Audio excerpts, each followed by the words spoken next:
여러분, 세상에서 가장 비싼 그림이 뭘까요? 이탈리아 르네상스의 위대한 천재 다빈치가 그린 살바도르 문디, 번역하면 세계의 구원자라는 작품인데요. 2017년 11월 5일 뉴욕 경매장에서 무려 4억 5천만 달러, 우리 돈으로 5천억 원에 낙찰된 그림입니다. 그리고 다빈치가 그린 또 하나의 최고의 작품 모나리자는 40조 이상의 가치를 가진다고 추정하고 있습니다.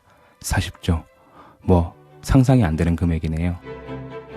만약에 말이죠, 액자에 담아서 판매할 수 있다면 가장 비싼 그림은 바로 미켈란젤로가 그린 라볼타, 천장화라고 생각하는데요. 전 세계 사람들이 언젠가 꼭 한 번은 보고 싶어하는 작품이죠. 물론 이 작품은 시스티나 소송당의 천장이기 때문에 경매에 나올 일이 없습니다.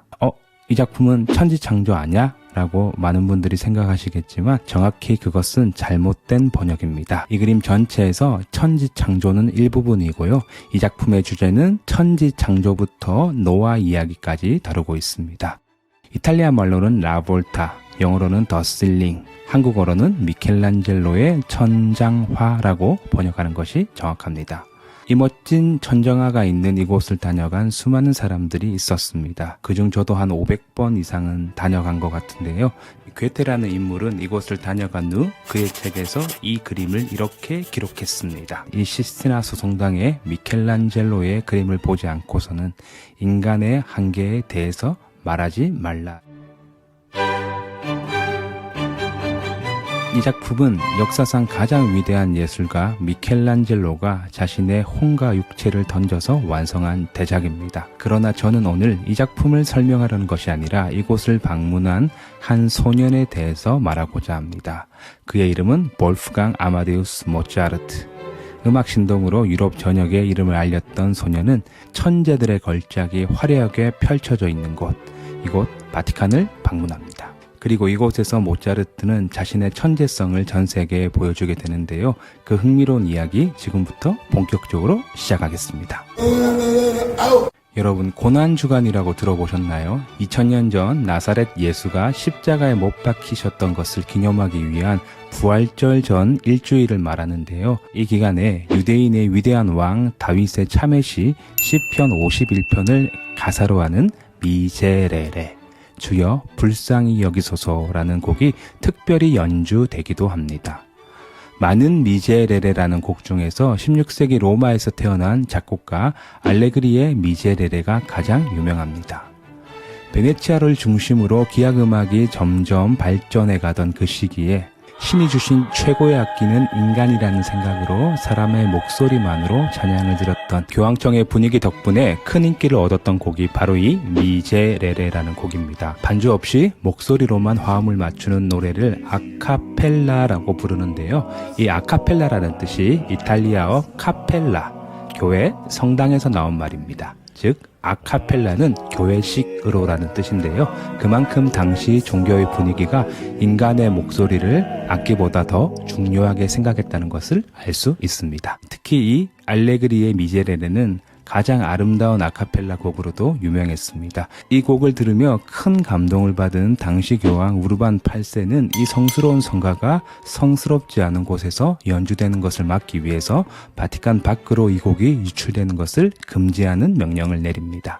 그래서 이 곡은 130년 동안 봉인되어 있었고요. 바티칸 시스티나 소성당에서만, 그것도 고난주간에만 부를 수 있게 되었습니다. 이 전설적인 곡을 듣기 위해서는 이곳 로마로 와야만 했습니다. 그 곡 우리도 잠시 감상하시죠.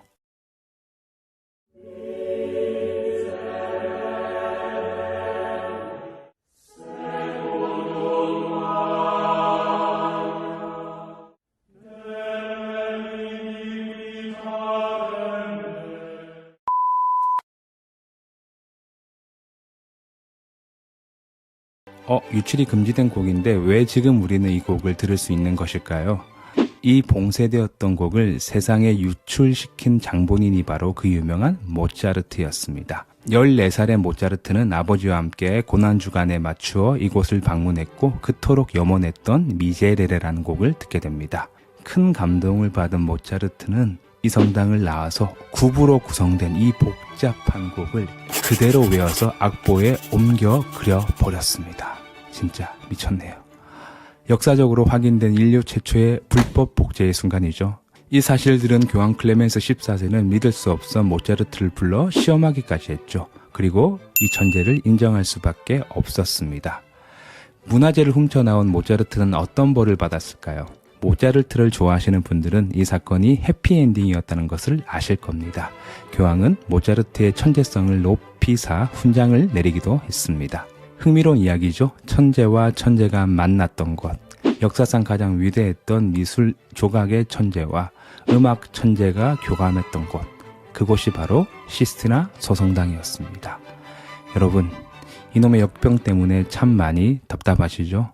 잠시만 분주함을 멈추시고 함께 상상해 봅시다.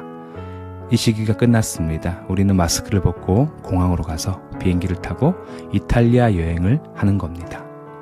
베네치아 가셔서 수상버스 타시고 피렌체 미켈란젤로 언덕에 올라 아름다운 피렌체를 바라보시는 겁니다. 그리고 로마의 거리를 걷기도 하시겠죠. 당연히 바티칸에도 오실 겁니다.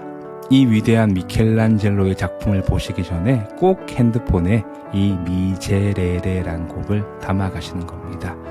이곳에 들어서시면 이어폰에 귀를 꽂으시고 이 음악과 함께 미켈란젤로가 남긴 인류 최후의 대작을 감상해 보세요. 여러분 귓가로 들려오는 천상의 음악은 주변 여행자들의 소음으로부터 여러분들을 보호할 것이며, 여러분은 미켈란젤로 대작 아래 홀로 서 있는 사치를 누리고 있는 자신을 발견하실 겁니다. 그때 저는 이탈리아에서 여러분을 기다리고 있겠습니다. 감사합니다. 차오차오.